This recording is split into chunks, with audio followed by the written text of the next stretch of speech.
중국 세관 당국의 요소 수출 제한과 관련해 우리 정부는 정치적 의도는 없는 것으로 파악하고 있습니다. 지금 가장 궁금한 건 이런 요소 수출 제한 상황이 과연 언제 풀리냐 이거죠. 임광민 특파원, 중국 현지에서 어떤 전망들이 나오고 있습니까? 네, 현재로서는 중국의 수출 제한 조치가 내년 1분기까지는 이어질 수 있다는 관측이 많습니다. 중국 화학 비료업계 온라인 플랫폼에 최근 올라온 한 업계 분석가의 글이 안팎으로 주목을 받고 있습니다.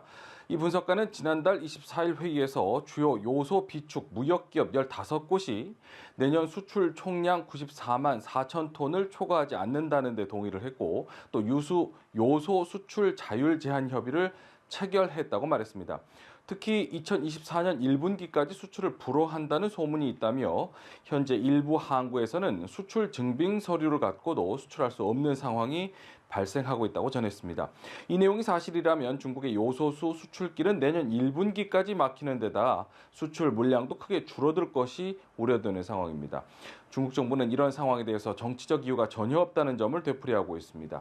하지만 또 다른 한편에서는 한국이 이번 요소 문제를 계기로 근년 들어 소원해온 한중 협력의 중요성을 다시 되돌아봐야 한다는 주장도 나와서 눈길을 끌고 있습니다.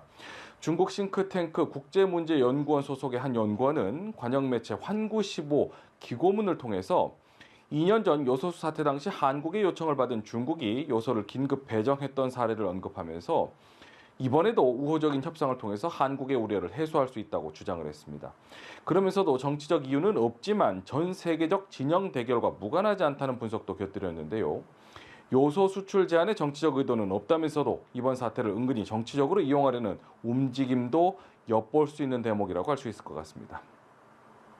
중국의 호흡기 감염 상황도 심각한 것 같습니다. 중국의 교육당국이 비상 경계령을 내렸다고요? 네, 중국 교육부가 최근 겨울철 학교 유행성 질병과 통제에 관한 업무 통지를 발표했습니다. 중국 교육부는 유행성 질병 상황의 심각성을 인지하고 다양한 예방과 통제 조치를 통해서 교사와 학생의 건강을 보장하라고 주문했습니다. 호흡기 질환으로 결석한 학생들에 대한 모니터링 시스템을 강화하고 질병 통제 부서와 협력해서 적절한 시기에 경보 시스템을 내릴 수 있도록 하라는 겁니다.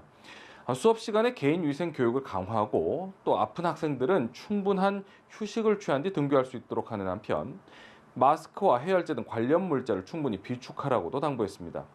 이 같은 조치는 중국에서 제로 코로나 방역 정책을 폐기한 이후 사실상 다시 내려진 첫 경계령입니다. 그만큼 중국 내에서 플라스마, 폐렴 등 호흡기 질환이 빠르게 확산하고 있다는 것인데 코로나19에 따른 봉쇄와 통제를 경험한 중국인들 사이에서는 제2의 코로나 악몽이 재현되지 않을까 우려하고 있습니다. 지금까지 베이징에서 전해드렸습니다.